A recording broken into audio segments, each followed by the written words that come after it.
Have you ever felt like you're slowly disappearing? Not physically, but something deeper. Something essential about who you are has been fading away so gradually that you didn't notice, until one day you looked in the mirror and thought, "Who is this person?" What if this isn't random? What if this slow erosion of your spirit is the result of specific psychological attacks that have been systematically destroying your sense of self? Attacks so subtle that you've been participating in your own psychological murder without even knowing it. Carl Jung spent his life studying the human psyche, and what he discovered will terrify you. He identified 7 behaviors that attack the very foundation of who you are.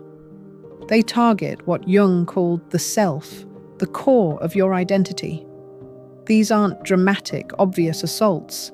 They're quiet destroyers, psychological termites that eat away at your soul from the inside. But here's what makes these behaviors so dangerous. They come disguised as normal relationship dynamics. They present themselves as care, concern, humor, even love. Chapter 1. Psychological colonization. The first behavior is what happens when someone consistently questions your reality, your memories, your perceptions, until you begin to doubt your own mind. Jung called this psychological colonization, and he understood it as one of the most insidious forms of mental control. This is about someone systematically undermining your confidence in your ability to perceive reality accurately. They don't just disagree with what you remember. They make you feel crazy for remembering it. It starts with small things. Are you sure that's what happened? You're being too emotional to see clearly. These phrases seem reasonable, but when used consistently over time, they create profound self-doubt. The person engaging in this behavior is protecting themselves from uncomfortable truths. Rather than face their own poor behavior, they find it easier to convince you that your perceptions are unreliable. Jung understood that when someone attacks this foundation by consistently questioning your perceptions, they're engaging in mental warfare. You begin to monitor your own thoughts, censoring them before you even experience them. Over time, this creates what Jung called psychological fragmentation. You lose the ability to maintain a coherent sense of self because you can no longer trust your own consciousness.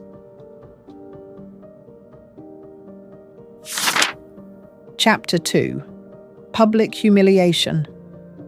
The second behavior is when psychological destruction moves from private manipulation to public humiliation. This is when someone uses your need for social acceptance as a weapon, systematically diminishing your status through carefully disguised cruelty.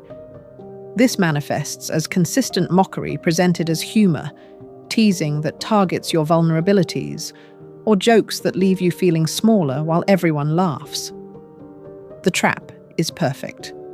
If you object, you're too sensitive. If you laugh along, you're participating in your own humiliation. Either way, you lose dignity. What makes this cruel is how it's disguised as affection. I only tease people I like. But Jung recognized that intent doesn't matter when the result is systematic erosion of your self-respect. The person who engages in public humiliation is dealing with their own inadequacy. By positioning you as the target, they elevate their own status while diminishing yours. Chapter 3. Emotional assassination. The third behavior is what happens when someone systematically invalidates your emotional reality until you learn to suppress your own feelings as survival. Jung called this emotional assassination. This manifests when someone consistently responds to your emotions as unreasonable or manipulative. You express hurt, they call you oversensitive. You express anger, they accuse you of being irrational. What makes this devastating is how it forces you to choose between authenticity and acceptance. You learn that expressing genuine feelings leads to rejection or punishment. so you suppress your emotions until they become a twisted mass inside you. Jung understood that emotions are how we navigate reality. When someone consistently invalidates your emotional experience, they're attacking your ability to understand your own life. Chapter 4. Psychological starvation. The fourth behavior involves strategic withdrawal of connection as control. This is psychological starvation, the deliberate creation of emotional hunger that makes you desperate for scraps of attention. This manifests when someone gives you just enough connection to keep you hoping, but never enough to feel secure. They're attentive when it suits them, then disappear without explanation. They create a pattern of feast and famine that keeps you perpetually hungry. Jung understood that humans need consistent emotional connection for psychological health.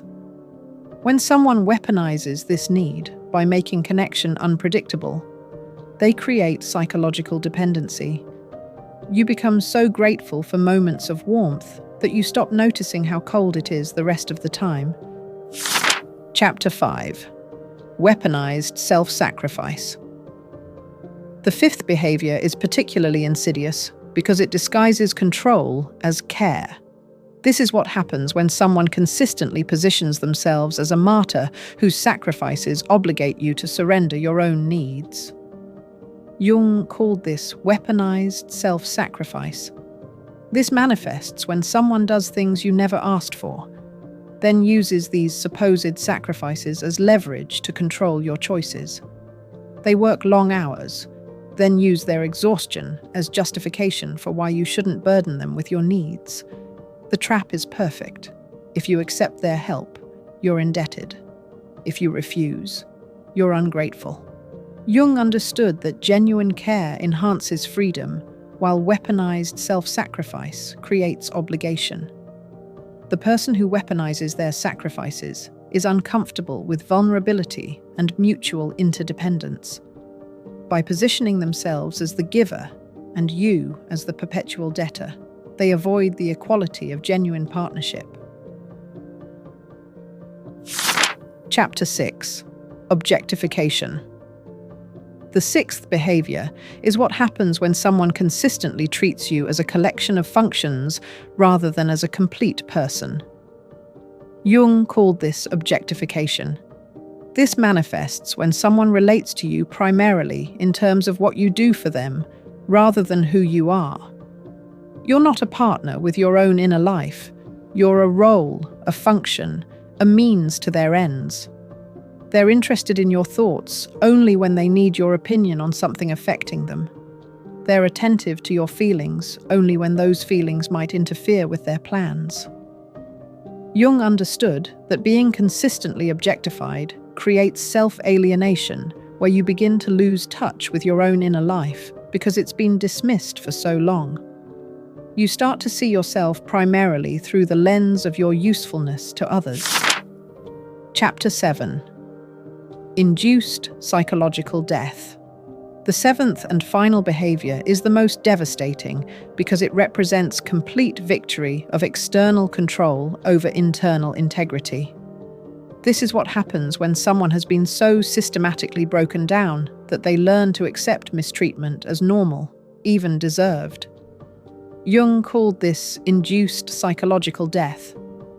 This manifests when someone has successfully convinced you that poor treatment is all you deserve, that you're lucky to receive even minimal consideration, that expecting respect is unrealistic.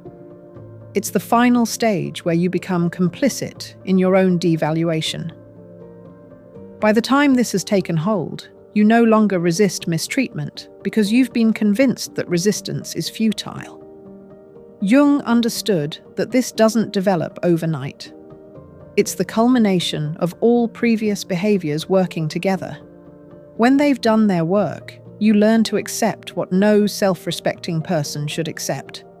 You become psychologically conquered, someone who has given up the fight for their own dignity. Chapter 8. The choice? Now you know them. All 7 behaviors that Jung identified as capable of destroying your soul. The question is, what will you do with this knowledge? Jung understood that awareness without action is just another form of self-deception. It's not enough to recognize these behaviors intellectually if you continue to tolerate them. Real liberation requires courage to say no, to set boundaries, to walk away from relationships that require you to sacrifice your psychological integrity. But recognizing these behaviors and deciding to stop tolerating them will cost you something. Some relationships will end. Some people will be angry. This is the price of psychological freedom.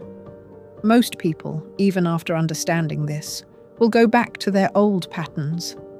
They'll continue tolerating soul-destroying behaviors because it's familiar, because change is scary. But if you've made it this far, if these words have awakened something in you, then you're not like most people. Jung believed that the privilege of a lifetime is becoming who you truly are. But you can't become yourself while tolerating behaviors that systematically destroy your authentic self. The choice is yours. Will you use this knowledge to finally protect your soul? Your soul is waiting for you to protect it. Don't keep it waiting any longer.